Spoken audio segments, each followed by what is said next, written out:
Halo para penggemar solo leveling. Setelah kita menyaksikan Suho yang tersesat di dungeon Pyramid Field, hingga ia terpaksa harus bertarung melawan pasukan scavenger agar bisa menyelesaikan quest Dimensional Rift yang diterimanya. Kini kita akan melihat Suho yang terus melanjutkan pertarungannya, melawan satu persatu musuh kuat yang tidak ada habisnya. Tapi sebelum kita lanjutkan pembahasannya, bolehlah kasih like dan subscribe dulu channel ini. Semoga kalian selalu diberi kesehatan dan selalu berbahagia. 果たしてどこまで行けるか。悪魔の城攻略。 Di tengah situasi yang tampak mustahil, tiba-tiba muncul sesosok monster yang memiliki kekuatan melebihi batas normal. Monster itu adalah Amut Grave Dwelling Prisoner, sebuah eksistensi yang sejak awal kemunculannya telah memancarkan tekanan mengerikan. Tatapannya mampu mengintimidasi seluruh makhluk di hadapannya, dan hanya dengan mengatakan, "Nyahlah!" Para mumi yang sebelumnya mengamuk langsung diliputi ketakutan luar biasa, seolah naluri terdalam mereka telah dipaksa patuh untuk mundur dari medan pertempuran. Esil yang memahami perkataan Amut dalam bahasa monster, sontak ia jadi dibuat terkejut dan juga bertanya-tanya, kenapa para mumi itu langsung mundur begitu saja setelah mendengar perintah Amut? Namun sebelum Esil sempat memahami situasinya, tiba-tiba Amut sudah berdiri tepat di hadapan Esil, hingga membuat Suho yang melihatnya langsung diliputi firasat buruk. Dan ternyata, fakta bahwa Esil mampu memahami bahasa monster karena ia berasal dari ras iblis. Secara tidak langsung, hal itu telah membuat Amut menunjukkan ketertarikan pada Esil, yang bisa menjadi hiburan langka di tengah kesunyian panjangnya. Sebab selama Amut berada di tempat ini, yang ia temui hanyalah makhluk undead dan serangga-serangga bodoh yang tak layak diajak bicara. Bahkan ketika ada monster kelabang raksasa yang tiba-tiba muncul untuk menyerang Esil dari belakang. Alih-alih membiarkannya, Amut justru memilih melindungi Esil dengan menghancurkan tubuh monster itu dalam satu ayunan tangan, hingga membuat Esil yang melihatnya langsung terperangah tidak percaya. Kemudian setelah Amut mengatakan kepada Esil, mungkin aku harus menghabisi semua serangga ini terlebih dahulu sebelum kita lanjut bicara.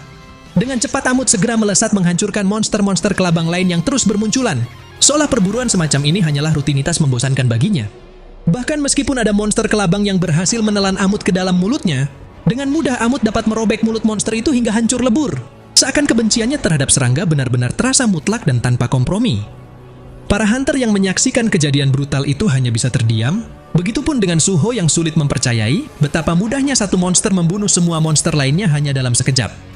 Sementara ketika Ryosing bertanya-tanya kenapa ada monster seperti itu di sini, padahal berdasarkan survei para hunter seharusnya di dungeon tipe field ini hanya terdapat monster dengan grade menengah. Amut yang kesal karena masih ada makhluk yang tidak mengerti ucapannya, sontak ia langsung bergerak menyerang Ryosing sembari mengatakan, "Kau matilah juga!"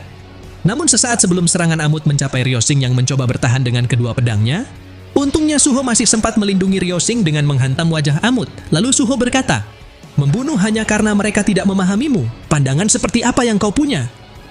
Begitu mendengar Suho yang merupakan manusia, ternyata juga bisa berbicara bahasa monster. Tanpa ragu Amut langsung melancarkan serangan balasan kepada Suho dengan kekuatan brutal, hingga membuat Suho terhempas memuntahkan darah di mulutnya. Sementara ketika Amut mengatakan bahwa ia tidak pernah memikirkan soal pandangan yang ditanyakan oleh Suho, lalu Esil yang panik sontak langsung meneriaki Amut, "Beraninya kau menyerang monark muda?"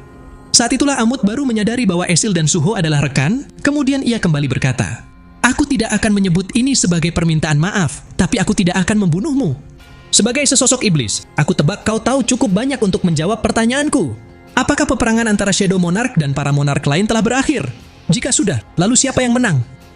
Namun karena Esil hanya diam membisu tanpa ingin memberitahu apapun kepada Amut. Sialnya hal itu malah membuat amarah Amut kembali memuncak, kemudian ia langsung menggantung kakinya di udara untuk bersiap menghabisi Esil. Beru yang menyadari betapa gentingnya situasi ini, tanpa henti, ia terus berusaha membangunkan Suho yang tampak tidak berdaya, terlebih lagi setelah efek bond skill-nya bersama Grey telah diakhiri secara paksa. Untungnya karena Suho masih menyimpan hadiah daily quest status recovery dan langsung mengaktifkannya, tubuh Suho yang bersimbah darah seketika pulih kembali, lalu ia segera menarik perhatian Amut dengan berkata, "Perang besar antara para monark, aku pernah mendengarnya. Mereka bilang semua monark telah terbunuh di tangan Shadow Monarch." Amut yang mendengarnya sontak sangat terkejut dan langsung menanyakan kebenarannya kepada Suho. Lalu setelah Suho menjawab itu benar, di dalam benaknya Suho pun kemudian bergumam. Dari reaksi dan pertanyaannya tentang perang antara monark, mungkin dia adalah salah satu bawahan dari monark lain. Kekuatan monster itu setidaknya setara dengan S-Rank, bahkan hanya dengan memprovokasinya saja sudah bisa membawa kehancuran total.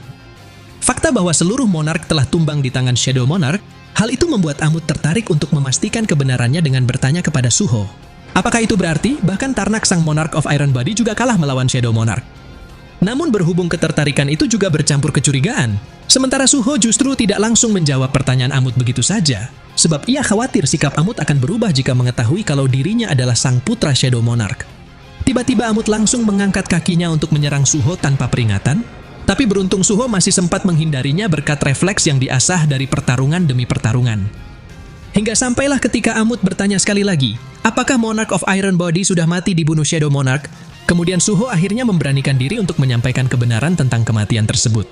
Sontak Suho malah dikejutkan dengan reaksi Amut yang di luar dugaan, sebab alih-alih menunjukkan kemarahannya kepada Suho, Amut justru tertawa lega dan merasa ingin berterima kasih kepada Shadow Monarch yang telah melenyapkan Tarnak sang Monarch of Iron Body selama-lamanya. Namun tepat ketika Suho menyadari bahwa Amut ternyata bukanlah pengikut Monarch of Iron Body, bahkan Amut sendiri juga menegaskan bahwa ia punya kebencian yang terpendam terhadap Tarnak.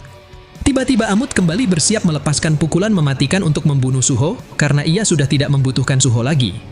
Tapi tepat ketika Suho juga langsung mempersiapkan diri menerima pukulan itu dengan sisa kekuatannya. Untungnya pergerakan Amut tiba-tiba tertahan oleh rantai-rantai yang kembali menyegelnya, hingga membuat tubuh raksasa itu harus terseret ke dalam penjara tempat ia seharusnya berada. Tak lama setelah teriakan kebencian Amut terhadap Tarnak menggema, lalu menghilang bersama dirinya meninggalkan keheningan yang menyesakan. Suho tampak diam terpaku memikirkan dari mana rantai-rantai itu muncul, namun meski begitu, ia bersyukur masih terselamatkan berkat kemunculan rantai tersebut. Di sini terlihat Esil yang segera menghampiri Suho untuk menanyakan kondisinya. Lalu tepat setelah Suho menjawab bahwa dirinya baik-baik saja, tapi mereka masih harus merawat Grey dan membantu Guild Ashura menyelesaikan pertempuran di dungeon ini. Lagi-lagi Suho kembali dikejutkan dengan kemunculan notifikasi sistem di hadapannya. Namun anehnya, quest darurat yang awalnya memerintahkan Suho untuk mengalahkan sumber yang menyebabkan retakan dimensi, kini tiba-tiba berubah menjadi quest darurat yang mengharuskan Suho untuk melepaskan penerus Monarch of Iron Body dari piramidanya, dan sang penerus itu tidak lain adalah Amut yang bertarung melawan Suho barusan. Singkat cerita, begitu Suho dan Esil memasuki bagian terdalam piramida itu untuk menemukan keberadaan Amut, pandangan Suho tertuju pada tubuh-tubuh anggota pasukan scavenger yang tergeletak di lantai dalam keadaan tak sadarkan diri. Dan di saat itu juga, kedatangan Suho dan Esil langsung disambut oleh Amut yang melontarkan ucapan sinis, "Tak kusangka kau punya nyali juga untuk datang mencariku manusia." Suho yang tetap tenang lantas menyampaikan alasannya datang kali ini bukanlah untuk bertarung, melainkan untuk berbicara dengan serius. Jadi meskipun saat itu Amut sempat memberi respon ketus, seolah dia seperti bocah kasar yang tidak punya etika. Pada akhirnya Amut bersedia berbincang dengan Suho, lagi pula tidak ada lagi yang bisa ia lakukan dengan kondisinya sekarang. Hingga ketika Suho mengatakan kepada Amut bahwa ia dapat merasakan adanya dendam besar antara Amut terhadap Tarnak, dan ia ingin tahu apa yang sebenarnya terjadi di antara mereka. Tanpa pikir panjang, Amut langsung memberitahu kepada Suho bahwa dirinya adalah makhluk yang diciptakan oleh Tarnak sang Monarch of Iron Body bersama seorang spellcaster, hanya untuk dibuang dan dirantai ke makam ini. Amut mengungkapkan, dulunya ia hanyalah makhluk beast biasa yang kemudian diambil dan menjadikannya monster seperti sekarang, lalu ditinggalkan sendirian terantai di makam yang dipenuhi makhluk mati. Rantai-rantai ini tidak bisa dihancurkan karena telah dibuat dengan sihir yang akan selalu beregenerasi setiap kali ia mencoba bergerak terlalu jauh. Jadi itulah alasan kenapa ia takkan pernah memaafkan Tarnak maupun spellcaster yang telah memberikannya keberadaan terkutuk ini. Setelah mendengar penjelasan Amut, kini Suho telah memutuskan untuk membebaskan Amut dari sini demi mencapai tujuan misinya. Tapi yang menjadi permasalahannya, bagaimana ia bisa menghancurkan rantai yang terus pulih dengan sendirinya itu? Sebab jika rantai itu hanya dikunci dengan pasak biasa yang bisa ditarik, seharusnya Amut pasti sudah melakukannya sejak awal. Hingga sampailah ketika sebuah pemikiran tiba-tiba terlintas di kepala Suho, akhirnya Suho pun telah mendapat sedikit petunjuk dan langsung bertanya kepada Amut, apakah sudah ada keberadaan beast lain sebelum Amut diikat di sini? Lalu setelah Amut mengakui memang ada beast lain sebelum dirinya, kemudian Suho kembali memastikan bahwa Amut bukanlah pemilik dungeon ini. Lantas Suho pun langsung mengajukan pertanyaan lagi, apakah Amut pernah melihat ruangan dengan pintu besi raksasa di makam ini? Namun berhubung Amut hanya mengetahui ruangan ini saja, karena rantai-rantai itu tidak pernah mengizinkannya untuk menjelajahi makam lebih jauh. Sontak jawaban Amut tersebut malah membuat Suho merasa ada kejanggalan, karena makhluk sekuat Amut seharusnya tidak punya masalah untuk bergerak di dalam dungeon, kecuali memang ada niat tersembunyi dari sang spellcaster. Setelah menyusun semua potongan petunjuk itu, akhirnya Suho telah sampai pada suatu kesimpulan dan ia sekali lagi ingin mengajukan pertanyaan penting kepada Amut. Amut, jika aku berhasil mengeluarkanmu dari sini, apa kau bersedia mengabulkan keinginanku? Amut yang mendengarnya sontak jadi dibuat terkejut dan membalas berkata, jika kau benar-benar berencana untuk membebaskanku, maka aku akan mengabulkan apapun permintaanmu. Apa maksudmu kau bahkan akan membunuh sang spellcaster dimanapun mereka berada? Atau apa kau tahu cara untuk menghancurkan sihir rantai ini? Tapi jika kau hanya ingin mempermainkanku, maka kau tahu apa yang akan terjadi kan? Mendengar hal itu, Esil langsung diliputi kekhawatiran dan mencoba memperingatkan Suho agar jangan gegabah. Namun Suho segera menenangkan Esil, lalu ia kembali berkata kepada Amut dengan penuh keyakinan, "Amut, aku akan menghancurkan dungeon ini. Kau bilang rantainya menghalangimu menjelajahi makam ini lebih dalam kan? Jika memang itu tujuan spellcaster, kurasa dia takut kalau kau akan berusaha membunuh pemilik dungeon ini. Jadi aku akan mengalahkan bos dungeon dan meruntuhkan dungeonnya agar pasak yang menahan rantainya tidak berfungsi lagi." Amut yang mendengarnya sempat terdiam cukup lama, hingga akhirnya ia menatap Suho dengan ekspresi berbeda dan mengakui bahwa itu adalah ide yang menarik. Lalu setelah pembicaraan tersebut selesai, sementara Suho dan Esil mulai menjelajahi dungeon lebih dalam, meninggalkan Beru untuk berjaga di sisi Amut. Di sini terlihat Beru yang menangis dan berputar-putar di atas kepala Amut sambil mengeluh, kenapa ia harus ditempatkan di sisi reptil primitif seperti ini dibandingkan berada di sisi tuannya. Kemudian ketika Amut meminta Beru untuk berhenti berterbangan seperti nyamuk, hingga membuat Beru tersinggung dan membalas dengan ancaman bahwa ia bisa saja membunuh Amut dengan tubuh aslinya. Amut yang mendengarnya justru berkata bahwa ia tidak pernah menyangka kalau Suho si bocah tadi adalah anak dari Shadow Monarch. Di dalam benaknya Amut bergumam, ini adalah titik terdalam makam yang bisa aku capai. Memikirkan sudah cukup lama keturunan Shadow Monarch berani menjelajah lebih dalam, dan jika dia gagal mengalahkan bos dungeonnya, maka segalanya akan berakhir sia-sia. Namun entah kenapa, ada sesuatu di dalam ucapannya yang memberiku keyakinan aneh. Selama ini Tarnak selalu bilang, kekuatan yang sebenarnya ada di kekuatan fisik dan dia membuatku berdasarkan gambaran itu. Tapi pada kenyataannya, makhluk yang lebih lemah dari kami malah terlihat lebih hebat. Dan jika bocah itu berhasil, mungkin dialah satu-satunya makhluk yang benar-benar bisa membebaskanku dari tempat terkutuk ini. Sin kemudian berpindah ke sisi Suho yang sudah memulai pertarungannya dengan menghantam kepala mumi raksasa, hingga ia berhasil menumbangkan mumi itu dalam kondisi kepalanya yang terpisah dari tubuhnya. Lalu begitu Suho dan Esil kembali ke posisi bersiap bertarung setelah mereka mengalahkan semua musuh yang menghadang jalannya. Kini hanya tinggal satu lagi musuh yang harus mereka kalahkan, yaitu sesosok bos dungeon bernama Shika yang duduk santai di atas singgasananya. Tapi sebelum kita benar-benar melangkah ke pertarungan antara Suho melawan Gravekeeper Shika, sejenak kita akan mundur ke momen sebelum Suho tiba kemari, lebih tepatnya ketika Suho mencoba sebuah langkah beresiko demi membebaskan Amut. Saat itu Suho berusaha memasukkan Amut ke dalam Shadow Dungeon dengan harapan rantai-rantai terkutuk itu akan terlepas.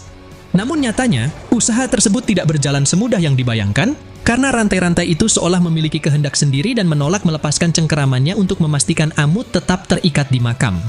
Tapi berhubung sejak awal Suho memang tidak berharap terlalu banyak dengan metode ini, karena tujuannya hanya untuk memastikan satu hal. Dengan tenang Suho pun mulai menjelaskan rencana sesungguhnya kepada Amut dan yang lainnya. Untuk menjalankan rencana tersebut ada dua tugas yang harus mereka selesaikan terlebih dahulu, yaitu mengalahkan bos dungeon untuk menuntaskan dungeon ini, lalu menghancurkan penopang rantai agar ikatan sihir tersebut kehilangan fungsinya. Jadi jika kedua hal itu berhasil dilakukan, maka Amut akan terbebas dari belenggunya dan dapat bergabung bersama mereka memasuki Shadow Dungeon sebelum dungeon ini runtuh sepenuhnya. Setelah mendengar rencana tersebut, Amut sempat bertanya apa yang akan terjadi jika kedua tugas itu gagal. Hingga setelah Suho menjawab bahwa ia masih memiliki satu rencana cadangan, akhirnya Amut pun setuju mengikuti rencana Suho, meski apapun hasilnya itu tetap lebih baik daripada terus terkurung di sini selamanya. Sin kemudian kembali memperlihatkan situasi pertempuran saat ini, di mana Shika yang tampak bersiap menyerang Suho dengan memegang sebuah bola emas bersinar di tangannya. Namun begitu Shika melancarkan serangannya kepada Suho menggunakan semburan pasir berwujud ular yang meluncur cepat dan ganas, nyatanya Suho tetap tidak gentar sedikit pun. Bahkan ia terus melesat maju menerjang hantaman pasir itu sambil mengayunkan tebasan pedangnya. Sementara ketika pasir itu bergerak seperti makhluk bernyawa dan mencengkeram tubuh Suho, dalam tekanan tersebut, Suho menatap tajam ke arah Shika sembari bergumam, "Pasir-pasir ini membuatku sulit bergerak. Dan dilihat dari nama merahnya, setidaknya dia adalah rank A. Kalau begini terus bisa-bisa manaku yang habis duluan, jadi aku harus mengakhirinya secepat mungkin." Di sini kita pun dapat melihat Esil yang segera bertindak membantu Suho dengan melemparkan tombaknya menembus dinding pasir itu. Lalu begitu tangan Suho juga mulai mengaktifkan skill Ruler's Authority pada tombak Esil untuk mempercepat lajunya saat dilemparkan ke arah Shika. Ternyata Shika hanya perlu mengangkat satu tangannya untuk menangkis tombak itu. Tapi di sisi lain, akhirnya Suho berhasil terbebas dari pasir hidup itu sembari berseru kepada Esil untuk segera menggunakan bone skill bersamanya. Esil yang mendengarnya sontak langsung tersenyum dengan mata berbinar penuh semangat, karena akhirnya ia bisa menunjukkan hasil dari latihannya selama perjalanannya bersama Suho. Jadi dengan mengumpulkan energi yang memancar liar di tangannya dan menyambar ke segala arah, saat itu Esil langsung mentransfer kekuatannya kepada Suho yang melesat ke depan untuk bersiap menyerang Shika dengan tinju yang diselimuti kilatan petir merah. Kemudian begitu Shika juga bersiap untuk melancarkan serangannya kepada Suho yang telah mengerahkan seluruh kekuatannya pada satu serangan penentu ini. Pada saat itulah Suho langsung mendaratkan pukulannya lebih dulu ke tubuh Shika, hingga menimbulkan ledakan gelombang kejut yang dahsyat dan mampu menghancurkan tubuh Shika berkeping-keping. Bahkan saking dahsyatnya gelombang kejut dari serangan Suho barusan, dampak guncangannya juga terasa sampai ke seluruh dungeon tempat Amut dan Beru berjaga. Tanpa perlu penjelasan, Amut dan Beru langsung menyadari bahwa runtuhnya dungeon ini adalah pertanda kalau bos dungeonnya berhasil dikalahkan. Dan bersamaan dengan itu, pasak-pasak rantai yang menancap di dinding juga mulai bergetar hebat sebelum akhirnya goyah dan jatuh ke lantai. Namun ketika Beru mengajak Amut untuk segera pergi ke tempat Suho, di sini Amut malah diam membeku seolah ia tak percaya kalau dirinya bisa terbebas dari rantai terkutuk itu. Sampai saat ini Amut masih tidak tahu kenapa Tarnak dan Spellcaster mau melakukan eksperimen pada makhluk biasa seperti dirinya. Yang tersisa hanyalah ingatan rasa sakit dari eksperimen mereka yang bermain-main dalam kehancuran dan regenerasi, di mana Tarnak yang menghancurkan tubuhnya kemudian disembuhkan oleh Spellcaster untuk dihancurkan lagi.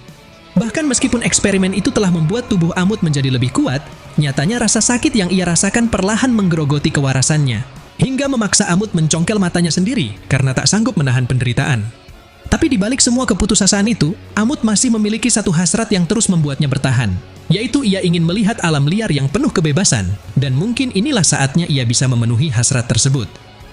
Namun siapa sangka, tepat ketika Amut baru saja melangkahkan kakinya menuju kebebasan yang ia cari, tiba-tiba pasak yang sudah terlepas tadi malah melesat dari belakang, menghantam tubuh Amut dengan kekuatan mematikan.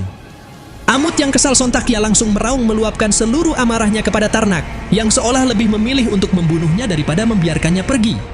Untungnya sesaat sebelum pasak-pasak itu menghancurkan tubuh Amut, dengan kecepatan luar biasa Suho telah muncul dan langsung menendang satu persatu pasak tersebut. Bahkan tidak peduli meskipun Suho harus menahan sakit luar biasa karena pasaknya terlalu keras, Suho tetap bangkit untuk membebaskan Amut dengan sekuat tenaganya. Lalu ia segera membuka gerbang Shadow Dungeon untuk membelokkan setiap pasak yang mustahil dihancurkan itu dan memaksanya masuk ke dalam Shadow Dungeon. Amut yang melihat Suho bertarung habis-habisan demi melindungi dirinya, sontak ia mulai merasakan sesuatu yang belum pernah ia rasakan sebelumnya, yaitu sebuah kepercayaan. Jadi saat tubuh Suho sudah mencapai batas dan tulang belulangnya terasa akan hancur, pada saat itulah Amut juga ikut melangkah maju menahan sisa pasak lain dengan tubuhnya yang kokoh. Dan untuk pertama kalinya, Amut memutuskan untuk bertarung demi seseorang yang berdiri di sisinya, hingga mereka pun berhasil mengatasi ancaman tiada henti dari pasak tersebut. Tak lama kemudian setelah ketegangan mereda, dan semuanya berhasil memasuki Shadow Dungeon dengan selamat. Di sini terlihat Suho yang terlelap dalam istirahatnya setelah melalui pertempuran panjang. Sementara Amut sang makhluk yang sebelumnya penuh amarah dan kebencian, kini ia terlihat lebih tenang sambil memangku tubuh Suho tanpa berkata apapun. Lalu dengan munculnya notifikasi sistem yang memberitahukan bahwa keturunan Monarch of Iron Body telah direkrut sebagai rekan.